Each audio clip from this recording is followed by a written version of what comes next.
আসসালামু আলাইকুম রহমতুল্লাহি ওয়া বারাকাতুহু। আমার ছোট ভাই আবু সাইদ, যারা পাড়াপতি বসে আসেন, আপনারা সবাই ওরা চেনেন। ও একজন ভালো মেধাবী ছাত্র ছিল, সে এখন আমাদের মাঝে নেই। আপনারা সকলে দেখছেন আমাদের পরিবারটা কিরকম অচল পরিবার। সেই পরিবার থেকে আমিও মেধাবী ছাত্র ছিলাম। আমার স্যার আজহার স্যার বলে গেল যে আবু হোসেনও ভালো বৃত্তি পাইছিল আমার প্রাইমারি থেকে, কিন্তু আমি পরিবারের অভাবনাটনের কারণে আমি লেখাপড়া করতে পারি নাই। আমার ছোট ভাইয়ের খুব ইচ্ছা ছিল, সে নিজের ইচ্ছায় অনেকটা নিজের ইচ্ছায় সে লেখাপড়া চালাই গেছে।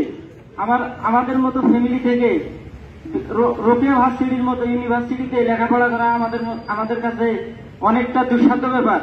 সে 2010 সালে প্রাইমারি পাস করে জাফরপাড়া থেকে, তারপরে সেখান থেকে গিয়ে ভর্তি হয় খালাসি উচ্চ বিদ্যালয়ে, সেখান থেকে এসএসসি পাস করে A+ পেয়ে। তার পরবর্তীতে সে রংপুর সরকারি কলেজে ভর্তি হয় ইন্টারে, সেখানেও ভালো রেজাল্ট করার পর ইন্টারে পাস করার পর তারপর তার সংগ্রামী জীবন শুরু হয়। তার আগেও অনেক সংগ্রাম করছে। বাবা অর্থনৈতিকভাবে অসচ্ছল হওয়ার কারণে ওর লেখাপড়ার খরচ ঠিক মতো দিতে পারে নাই। সে টিউশনই করে নিজের লেখাপড়ার খরচ চালাইছে। তারপরে যখন ইউনিভার্সিটিতে ভর্তি হয় প্রথম বছর, নিজের চেষ্টায় বিভিন্ন জায়গায় পরীক্ষা দেয়, কিন্তু সে ব্যর্থ হয়। ব্যর্থ হওয়ার পর আমি কই, ভাই তুই এখন কি করবি, গ্যাপ দিবি না ন্যাশনালে ভর্তি হবি? কয় কি না ভাই আমি আর একবার চেষ্টা করে দেখো। তারপরে চেষ্টা করে পরের পাস পাইলো, রোকেয়াতে পাইছে এবং ইয়াতে পাইছে, ওই আরেক জায়গায় পাইছিল, ওটা আমার মনে নেই সঠিক। তারপরে কইলাম হোক, বাড়ির কাছে আছে রোকেয়া, ওখানেই ভর্তি হোক। তারপরে টিউশনি করে লেখাপড়া চালাইয়া এবার তার ফাইনাল পরীক্ষা দিছে। ওরা জিজ্ঞেস করছিলাম রেজাল্ট কিরকম হয়েছে তোর? কয় যে ভাই আমার ডিপার্টমেন্টে আমার রেজাল্ট আছে 2 নম্বরে, আমার তো একটা মেয়ে বেশি আছে। এবার ফাইনাল পরীক্ষাটা দিচ্ছি, রেজাল্টটা বের হলে ফাইনাল রেজাল্টটা চলে আসবে।